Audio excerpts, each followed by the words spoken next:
The Children of John of Gaunt. The Roots of the Wars of the Roses.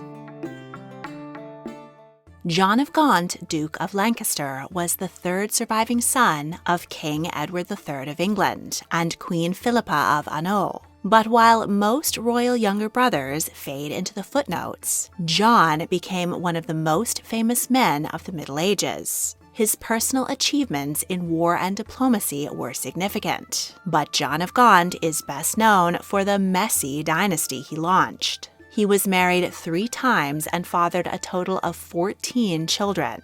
One of his sons usurped the English throne. 2 of his daughters became queens on the Iberian peninsula, and his illegitimate children sowed the seeds for a hostile takeover of England in the Wars of the Roses. Let's meet the children of John of Gaunt. At 18, John had an affair with one of his mother's ladies-in-waiting, Marie de Saint-Hilaire of Hainaut. The relationship produced a daughter, Blanche, who was born in 1359. John kept an eye on his first child, and she enjoyed many privileges from her secret connection to royalty. When she married Sir Thomas Moreau, the prince appointed him Constable of the Tower of London. But Blanche died at the age of 30 without leaving behind any children. When John was 19, his father arranged a spectacular marriage to 17-year-old Blanche of Lancaster. She and her sister Maud were heiresses to the largest property portfolio in England, the Duchy of Lancaster. Maud died at 22. Thus, Blanche inherited it all. And since a woman's property was actually owned by her husband, John became the second wealthiest man in England, after his father. John and Blanche had a happy relationship and 7 children, but she died at 26, possibly from the Black Death. John held on to her vast property, which continues to be controlled by the monarch of England to this day.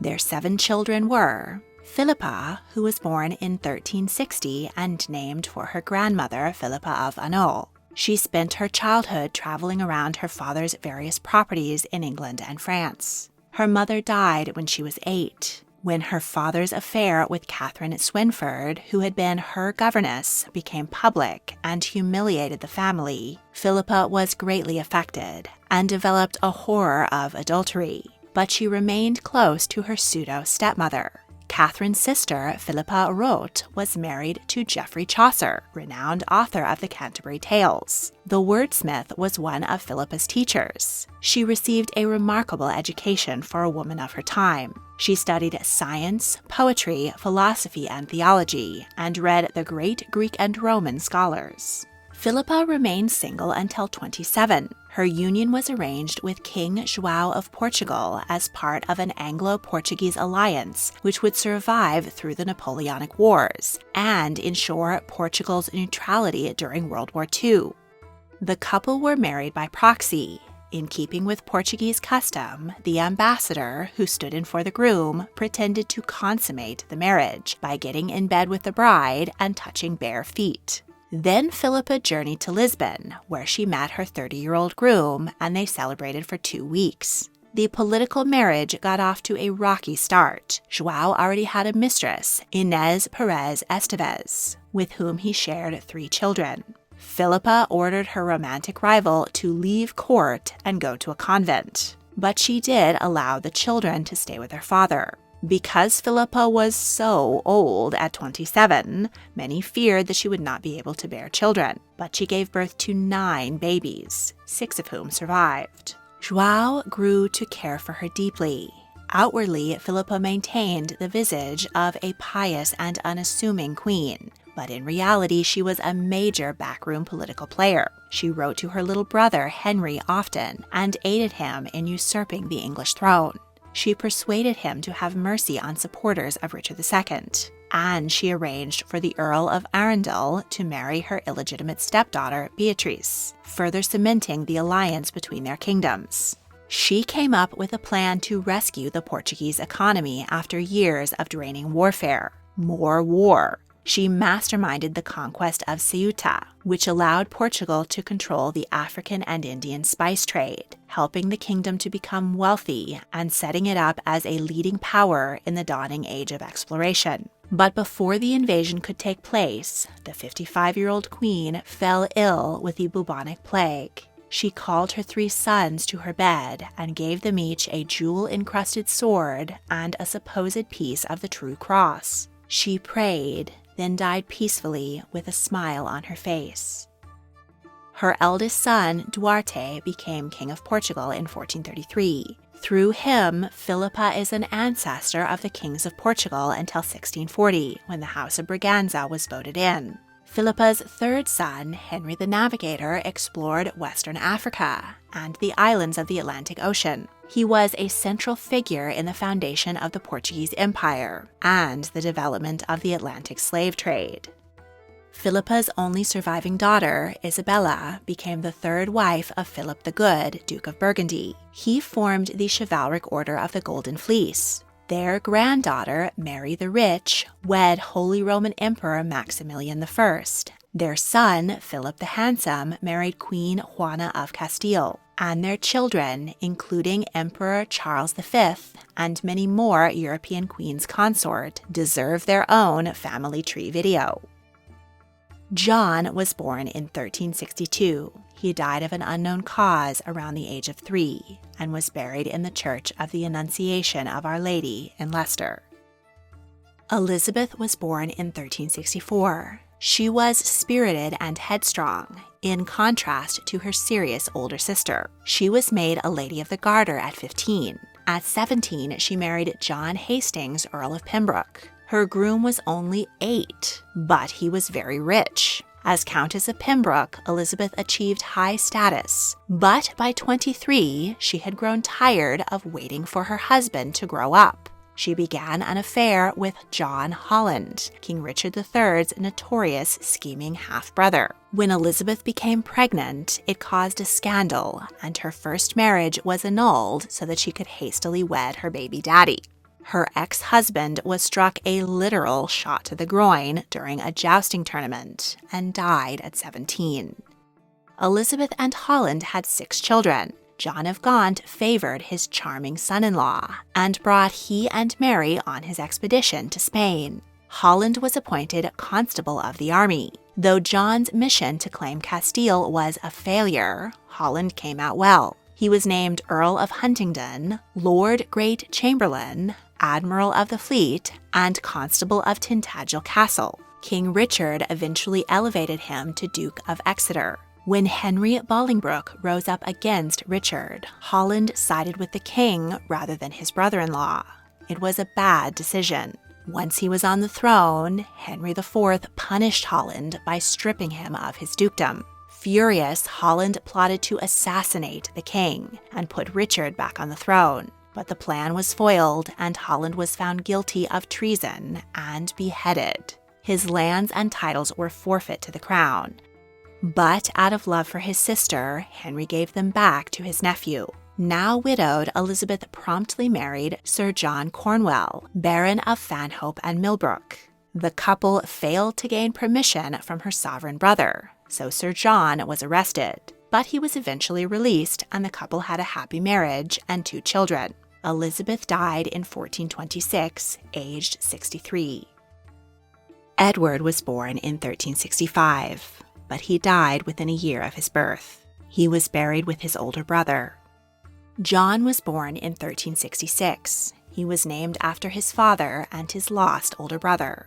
He was the 3rd of John and Blanche's baby sons to be buried together at the Church of the Annunciation. Henry was born in 1367 in Bolingbroke Castle, Lincolnshire. He was the 4th but only surviving legitimate son of John and his first wife. He harbored lifelong rivalries with his 3 younger illegitimate half-brothers, the Beauforts. Henry grew up as a playmate of his cousin Richard, who became king when both boys were 10. Earlier that year, the cousins had been admitted to the Knights of the Garter in a joint ceremony. But as they grew, their relationship developed into a rivalry. John of Gaunt abducted a wealthy Welsh heiress, Mary de Bohun, and married her to his son in order to take control of her lands. Henry was 14 and Mary just 12. But they got on well, and she gave birth to 7 children, including the future King Henry V. Mary died in childbirth at 26.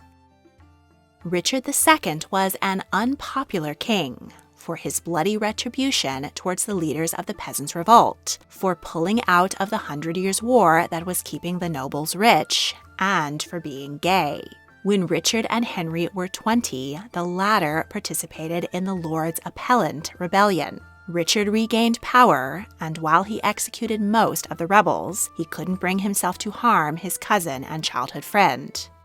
Henry took a break from England and went on crusade in Lithuania. The Grand Duchy had recently been converted from paganism to Christianity by King Władysław II Jagiełła and his wife, Queen Jadwiga of Poland. But Henry didn't get the memo. He frequently captured women and children and forced them to be baptized. He spent 2 years trying to capture the city of Vilnius, but failed. Next, he made a sojourn to Jerusalem, where he vowed to return and, quote, free the city from the infidel. But he never got around to it.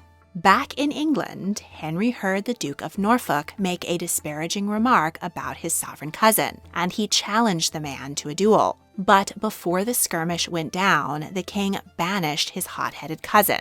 John of Gaunt approved his son's dismissal, as he wanted to avoid bloodshed, and Henry went to France to lick his wounds. John died a year later, and Richard seized his uncle's vast lands. Furious at being disinherited, Henry raised an army in France and invaded England. He initially planned just to claim his Lancaster lands back, but he gained enough support from those who hated the king that he was able to capture his cousin and declare himself King Henry IV. Richard was locked up in Pontefract Castle. Henry was the first king of England to speak English as his native language since the Norman conquest 333 years earlier. Now on the throne, he sparked up a relationship with a woman he had long admired, Joan of Navarre. She was the widow of the Duke of Brittany. She secured the rule of her eldest son and then brought her younger children with her to England. The couple were in love, and she was a caring stepmother to Henry's children. Joan gave birth to stillborn twins, but they had no other children together. Queen Joan was disliked by the English, who saw her as beautiful and majestic, but greedy and stingy. Her poor reputation did not improve Henry's popularity. Nobles were miffed about his illegal reign and planned to assassinate him in the Epiphany Rising. But the plot was foiled and the perpetrators were executed. Henry realized that his throne would never be secure as long as Richard was alive, so he most likely ordered his cousin's murder. He was either denied food or refused to eat and starved to death. His body was put on public display at Old St. Paul's Cathedral, so his supporters could see that he was really dead.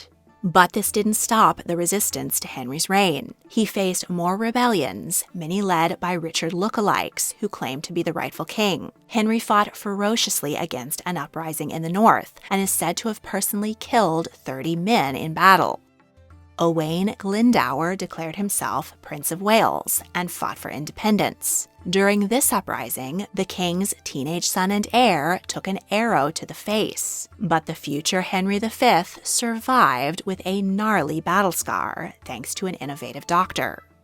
Henry IV ruled England for 14 years. At the church's insistence, he ordered the burning of members of the Lollards, a proto-Protestant group that wanted to reform the church.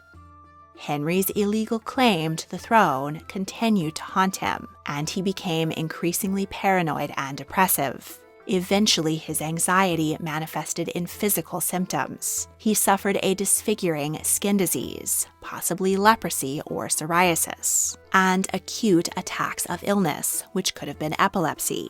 His opponents considered it divine retribution for his cruelty. Henry had been given a prophecy that he would die in Jerusalem, so he figured, no problem, I'll never go on crusade and therefore never die. But in 1413, the ailing 45-year-old king was in Westminster Abbey, attending a meeting of Parliament, when he suffered a seizure. He was carried into the Jerusalem chamber of the Abbey, where he died. He was laid to rest in Canterbury Cathedral.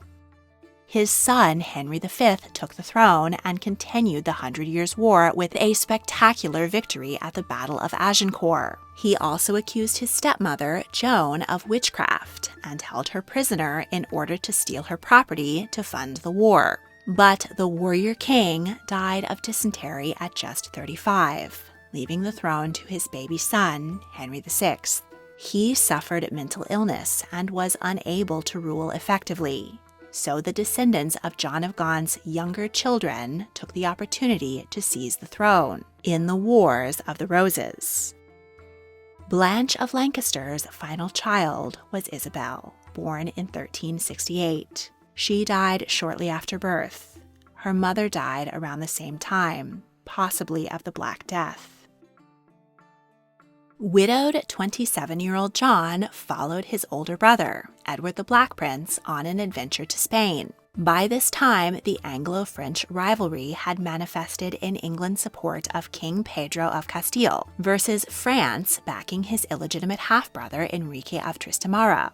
John led the vanguard in the Battle of Najara and won. Prince Edward brought Pedro's 2 daughters, Constance and Isabella, back to France as surety that their father would pay for the help winning back his throne. But Pedro was assassinated before he could cough up. To recoup his losses, Edward married Constance and Isabella to his brothers John and Edmund. John made haste to marry Constance in a no-frills ceremony. Through her, he now laid claim to her father's throne and began to call himself King of Castile. He cared little for Constance and stowed her in Leicester Castle, but she gave birth to 2 children. Katherine was born in 1373. When she was 13, her father was pushed out of power in England, and he decided it was finally time to press his claim to the Castilian throne. He bundled up Constance and Katherine and brought them to Spain. The army was hit by the Black Death, and nearly half of the men died. Their attempt to take Leon failed, and John retreated. But King Juan of Castile did offer him a consolation prize of marrying his son and heir, the future Enrique III, to John's daughter Katherine, on the contingency that Constance would renounce her claim on Castile. The marriage between 15-year-old Katherine and 9-year-old Enrique brought peace to Iberia.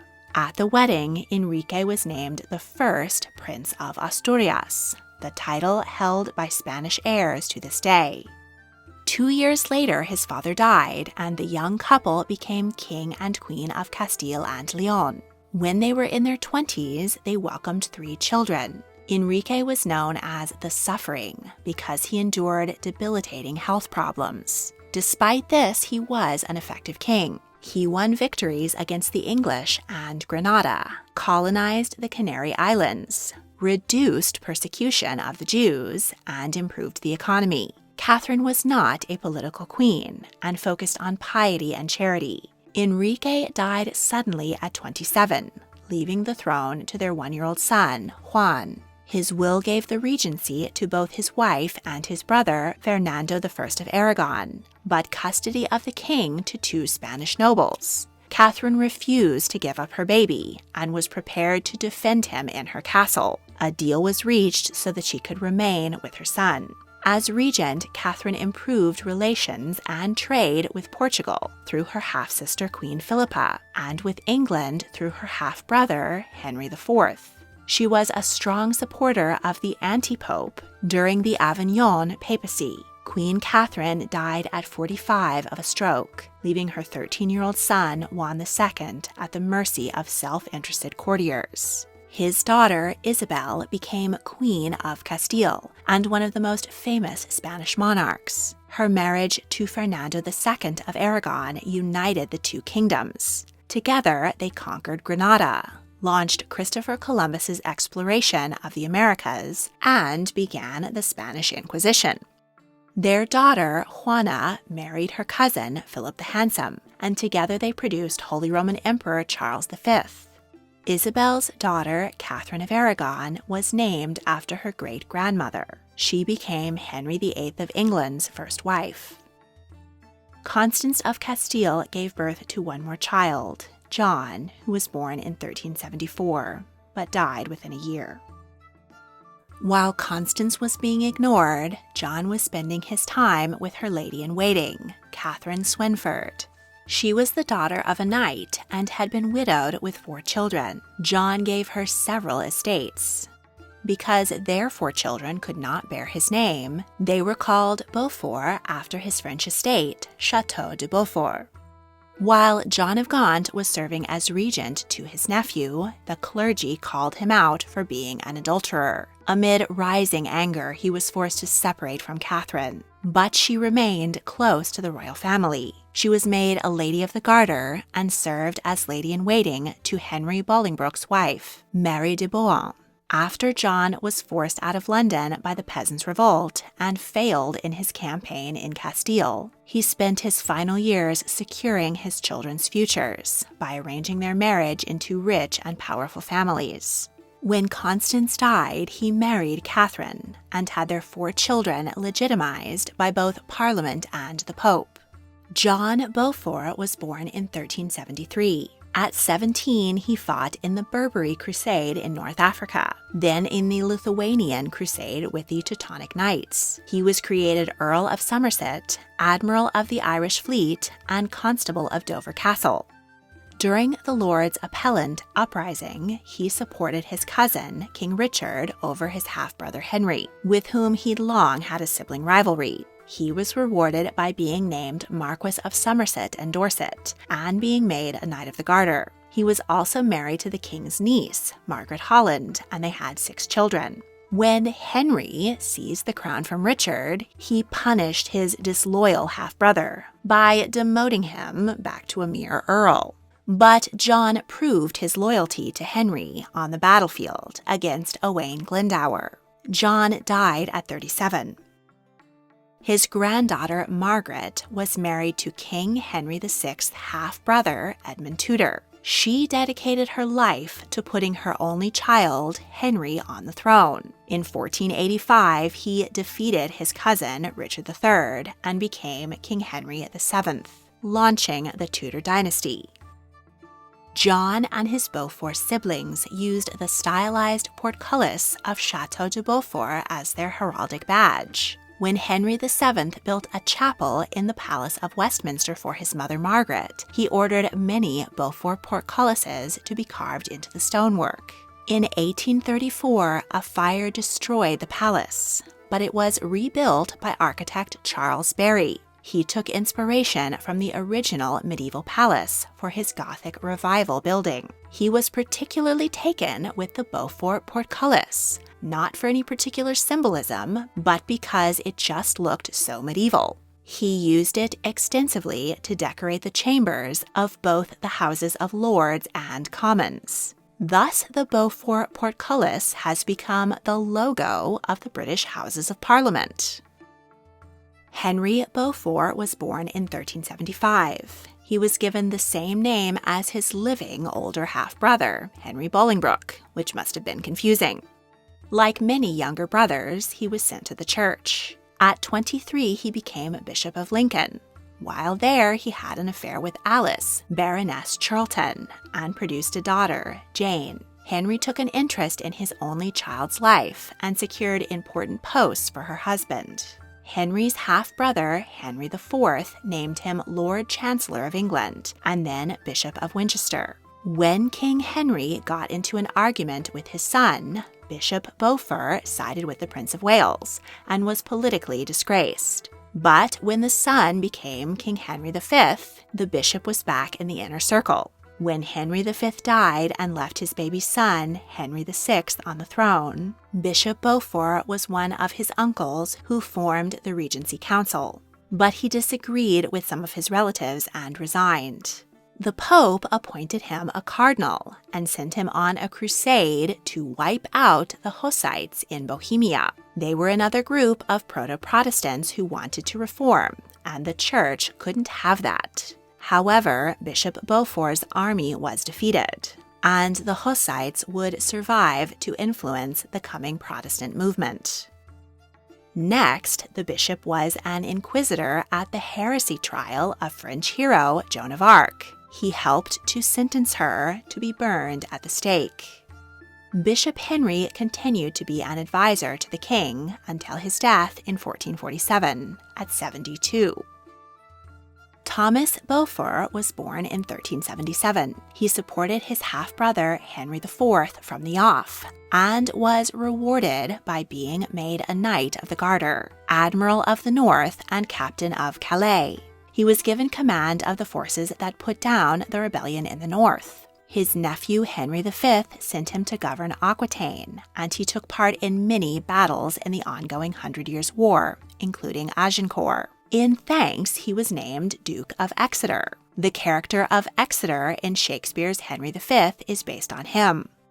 Thomas married Margaret Neville of Hornby. They had one son, but he died in childbirth. Thomas returned to England after Henry V's death to serve as executor of his will and join the Regency Council. He died at 49. Joan Beaufort was born in 1379, the youngest of John of Gaunt's children. When she was 19, her father arranged her marriage to Robert Ferriers, Baron Boteler of Wem. They had 2 daughters before he died. Next, she married recently widowed Ralph Neville, Earl of Westmoreland. He already had 12 children, and Joan gave him another 14. The couple were staunch supporters of her brother Henry's takeover. They were richly rewarded when he became king. The couple were ambitious. As if they didn't have enough children running around, they purchased the wardships of several noble children who had been orphaned when their fathers lost rebellions against the king. They then married their ample brood to their various wards. This series of child marriages secured the Neville children vast fortunes and titles. Joan was the mother of 3 duchesses, an earl, a countess, 3 barons, and a bishop. Ralph died in 1425. Widowed Joan swore a vow of chastity and became a patron of literature. She lived another 15 years to age 63 and was buried beside her mother in Lincoln Cathedral. Joan's greatest triumph was the marriage of her youngest daughter, Cecily, to Richard, Duke of York. His grandfather, Edmund, was John of Gaunt's younger brother. Thus, their children had a double claim to the throne. The Yorks rebelled against their Lancaster cousins in the Wars of the Roses. In 1461, their son wrested the crown from his unwell cousin Henry VI to become King Edward IV. After his son, Edward V, inherited the throne and had it stolen from him by his uncle, Richard III, his daughter, Elizabeth of York, married the new king, Henry VII.